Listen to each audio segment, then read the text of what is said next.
So I have a lot of folks who have shin splints, especially around track season. There's a lot of folks who are increasing their running, and a lot of times that's a reason because you're doing too much too soon. But a lot of times we'll see pain on the inside part of the tibia here, and that's where people will have it.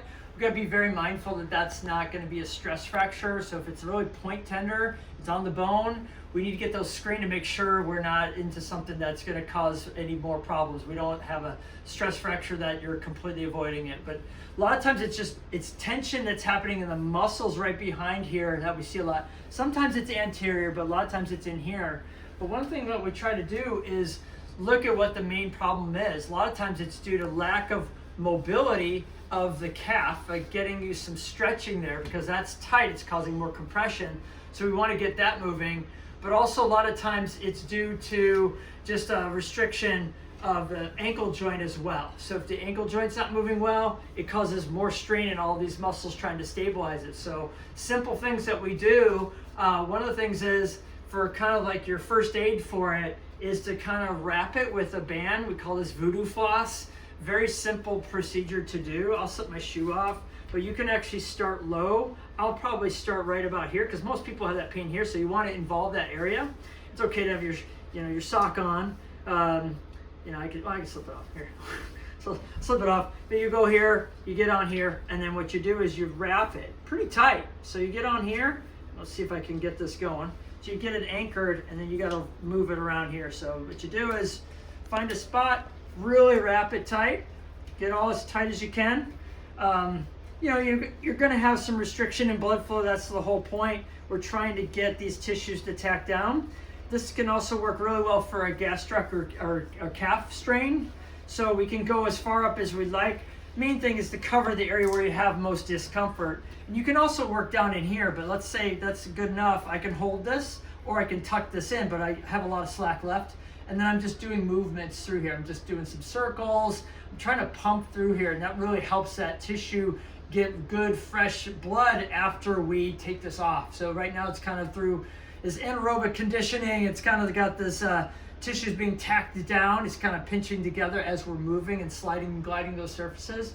And then after you do this for about a minute or so, and maybe up to 2 minutes, it starts to become maybe a little uncomfortable. But the point is then we didn't take the band off, and you might be able to see, we can see how my blood, I can feel that rush right in my foot. Feels good. But the idea is like you get that blood flow, and now it's nice and red. You're getting good fresh blood flow in there. And you can also work in here with your hands, kind of get in here, work these muscles. A lot of times runners, a lot of pain in here, like just uncomfortable, just kind of gristly and gross. You can also roll your roll your calves with a foam roller, or so we got the foam roller here, here. You can roll like on the foam roller and do this kind of thing, back and forth. Find different spots, tack it and move it along, just kind of work different areas, all into the calf. It's very related to the calf. Work further on the inside part of the bone. Get in there, find those spots, really work it. Find those areas that are most tender. If it's tender, usually means we need to work it a little bit. A lot of folks with the runners, I'll show you my water bottle here. So I'll have folks, if they, you don't have your foam roller at the track, just use your foam roller or just use your water bottle and then just get on here. Same thing, it actually works really well. Actually, I found this to be really good. So I have a lot of my runners doing these kind of things to roll out. You can also roll the anterior part. A lot of times we don't pay attention to that. So you can get on here and just kind of work the side, use the peroneal tendons back here, but you also get on the front. Maybe not right directly on that shin bone, but that muscle in the shin bone, some areas are a little more tender. You can kind of contort yourself to get to that, or you can kind of use your calves to get that moving. So those are great. And then the other one that's very simple and maybe a little counterintuitive is that you actually work your calf to get some stretching. So simple gastroc stretch, hands to the wall, basic runner stretch. A lot of people will kind of mess this up. Your foot will point out, or like that kind of thing. You want to keep your toe pointed straight to the wall, and then keep your heel down, lean forward. Hold that for at least 30 seconds. A lot of times up to a minute. I like more. 3 times, and do that 3 times, and then do each side, even if you don't have pain on that side. But then also you just slowly stretch. Maybe get a little closer to the wall. Keep that heel down, and then bend the knee. Keep that heel down. Get a little further. Hold that position. So those are the basic stretches to do for that. I also like showing people the tibialis raise. So you're here and you're raising up. You get your back to a wall or a fence and you lift your heels. You keep your heels up, you come further up and hold that for a couple seconds, come back down.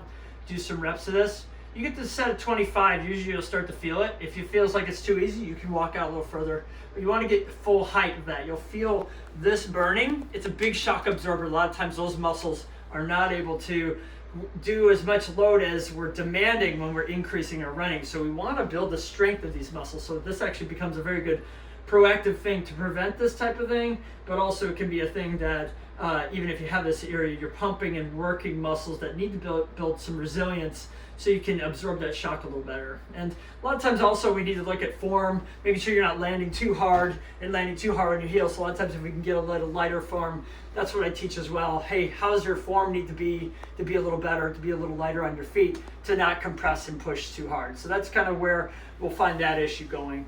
And then there's one more thing I'll show you. It's out here. We have a spot out here that we do ankle mobilizations. You kind of need a firmer anchor, so I'll show you this. So you're right here. You got a band here, and what you do is you pull out the band here like that. Firm bag tire. You get this over your ankle. You're gonna be here. You can hold on to something, and then that band is gonna pull you. What we're trying to do is coax that ankle joint to move a little better. So you're just going back and forth, working this. Do about 90 reps or a couple minutes, which is a lot. The idea is trying to get that ankle moving a little better. So just kind of working on form, getting going through here. You're basically helping that joint move a little better. And if you do that, that usually helps things out quite a bit. So give those a try. If you have Shin Splints, give these things. This is kind of the first things I show people to do. And hopefully you can watch this video and learn a lot of things I would teach you anyway if you were in front of me. And if you have anything that needs additional help or we need to look at it in a little more depth, let's take a look at it. So thanks so much.